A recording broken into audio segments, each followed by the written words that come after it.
Hi dear students, how are you? I hope you're fine. Today we're gonna discuss types of reinforcer. We are talking about here operant conditioning. So let's start. Primary and secondary reinforcer, as we said last session, that primary reinforcers are what? They are the reinforcers that function due to the biological makeup of an organism. So this is an automatic here reinforcer. What about here secondary reinforcer? Secondary reinforcer like what? Like the money. The money if I feel hungry, so the money that I use to buy the food is what is called here the secondary reinforcer. So it's learned by being paired with primary reinforcer. So I have here in primary reinforcer, I have here food and shelter. They are the primary reinforcers. What about here the secondary reinforcer? The secondary, it's the money, example, the money that buys those two important or biological makeup of an organism. Positive and negative reinforcers, I am having here positive reinforcer, increase the frequency of a behavior. So the positive reinforcer, I'm increasing the frequency of a behavior. In positive reinforcement, a person receives something or he or she wants following by the behavior. If you do something well, I will give you a reward, for example. Negative reinforcer increase the frequency of a behavior when they are removed. So if you stop crying, for example, I'll give you a present. In a negative reinforcement, a behavior is reinforced by what? Because something unwanted like crying of young children happening or is removed following the behavior. So I'm having here positive reinforcement, increase the frequency of a behavior when applied.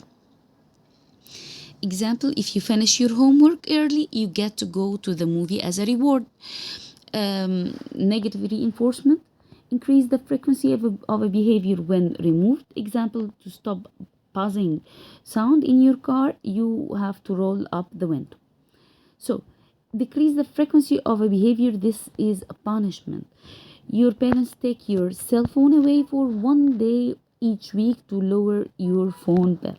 So the punishment is something very different than the negative reinforcer. Describe the main four types of reinforcers. So I will say primary reinforcers and the secondary and the negative and positive, and I'm gonna here explain them.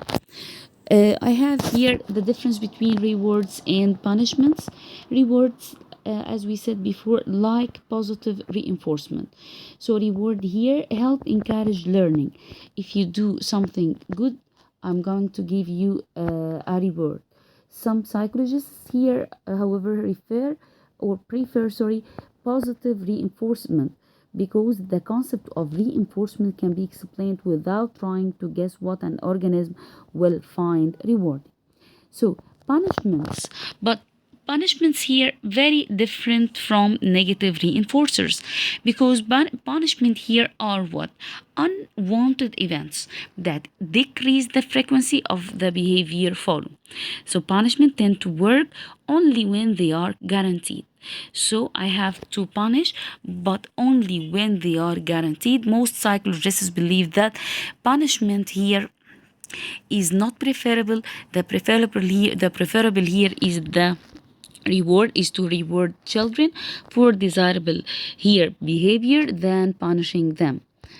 So when punishment, and this is very important here for your life, when punishment is a problem, psychologists point to several reasons for minimizing the use of punishment, or minimizing the use of punishment.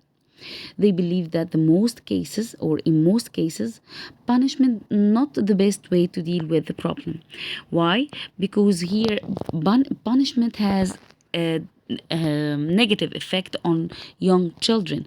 Children who are punished may take out the anger on others. As a result, punishment does not in itself teach alternative acceptable behavior. A child may learn what not to do in a particular situation, but not what to do instead. So, severely punished people may try to leave the situation rather than change their behavior. So, a child who is often punished may respond by simply running away or escape. So, this is not a good here technique for learning or teaching. Punishment may have broader effects than desired. This can occur when people do not know why they are being punished and what's wanted from them. Sometimes parents feel angry and put their anger on their children. So, punishment is sometimes accompanied by unseen benefits that make the behavior more, not less likely to be repeated. For instance, some children may learn the most effective way to get attention from parents is to misbehave. So, you can see sometimes that some children misbehave just to get the attraction of their parents. Punishment may be imitated as a way of solving problems. For example, children hit by angry parents may learn not that have done something wrong, but also the people hit other people when they are upset, and this is very, very dangerous thing. So, which of these reasons do you feel is the strongest for not using punishment to shape behavior? I want you to answer this. Explain how punishments are different from negative reinforcer. Very good question. So, let's have schedules of reinforcement. The effectiveness of a reinforcement depends on the schedule of reinforcement. So, when and how often the reinforcements occur, let's see together. I have continuous and partial reinforcement, interval schedules. Let's speak about that. So, when we talk about continuous and partial reinforcement, continuous reinforcement is the reinforcement of a behavior every time the behavior occurs. So, when we talk about continuous reinforcement, it's not always practical or possible. The alternative is partial reinforcement, which means a behavior is not reinforced every time the behavior occurs. So, I have here the relation between the two paired behaviors. Maybe it's not here connected to the other behavior. So the alternative is what is the partial reinforcement, which means behavior is not reinforced every time the behavior occurs. Interval schedule. What about the interval schedules? Fixed interval schedule. A fixed amount of time must elapse between reinforcement.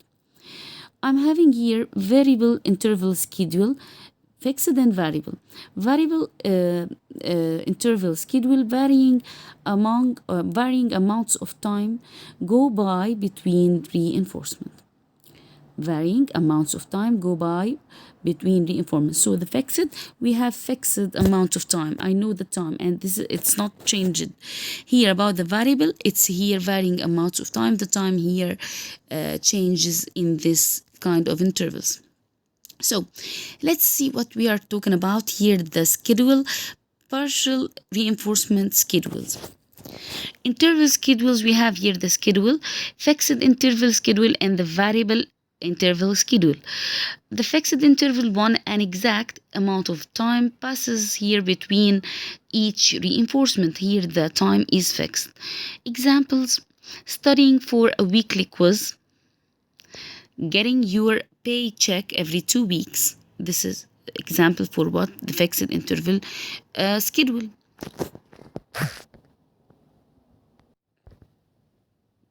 So the variable interval schedule, here I'm having variable or varying changing amount of time between each reinforcement, like checking my email, winning a video game. So here the time, it's not fixed, it's changeable.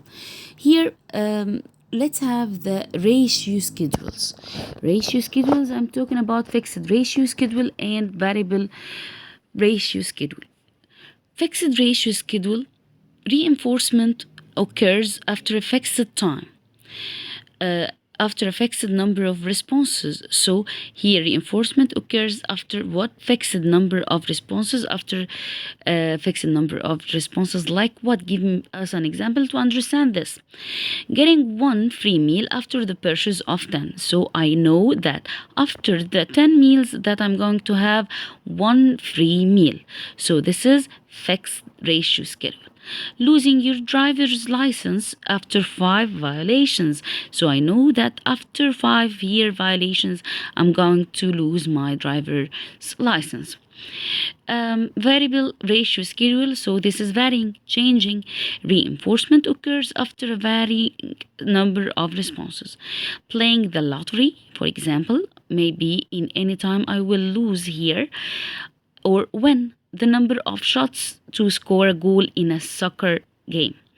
So partial reinforcement schedules can be based on time, interval, or response rate ratio. So when we talk about partial reinforcement schedules, can be based on what? On time. On time when I'm talking about interval, or on response rate when I talk about ratio. Ratio schedule, fixed ratio schedule, reinforcement occurs after a fixed number of responses. We know it now. Variable ratio, by using the examples, everything is easy. Variable ratio, here reinforcement occurs after a varying number of responses. What about the extinction in operant conditioning? In operant conditioning, extinction results from what? Repeated performances of the response without reinforcement. So, if you're going to do, if the rat here is going to press the lever, remember the rat inside the box? If he continue in pressing the lever, but no here response for that, I'm not going to give him or to give it any more food. So what do you think the rat will do? It will stop pressing the lever, of course. So why are both variable interval schedules and variable ratio schedules successful? What do you think? Because timing is unpredictable. I don't know, I can't predict what's the number or the timing. Okay, reinforcement can come at any time, so they are here successful. Shaping and chaining, applications of operant conditioning. Here I'm having here shaping and chaining, programmed learning. Shaping is a way of teaching complex behaviors in which one first reinforces small steps in the total activity. Again, shaping, and I will give you examples, and I'm going to send you videos about the experiments, and let's see. Shaping is a way of teaching complex behaviors. I'm trying to teach what? Complex behaviors, difficult behaviors in which one first reinforces small steps in the total activity, and I will show you how. Chaining comes from chain. Here I have sequence. Is combining the steps of a sequence to progress towards a final action. So I'm having here some sequences to have or to reach a final action. Chaining can be forward or backward.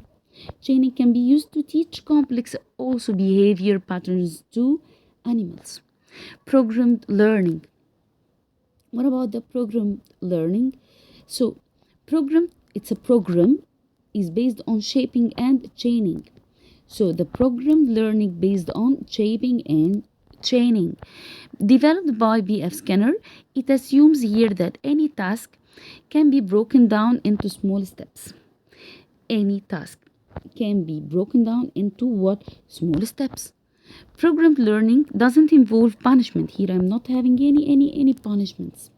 Instead, it reinforces correct response. So if you do something good, I will give you a correct response, or I will give you a reward. So identifying supporting detail. What are the 3 examples of applications of operant conditioning? Very important question, may come in the exam. Shaping, chaining, programmed learning. Okay, thank you, dear students, for listening. If you have any question, please let me know. Bye bye.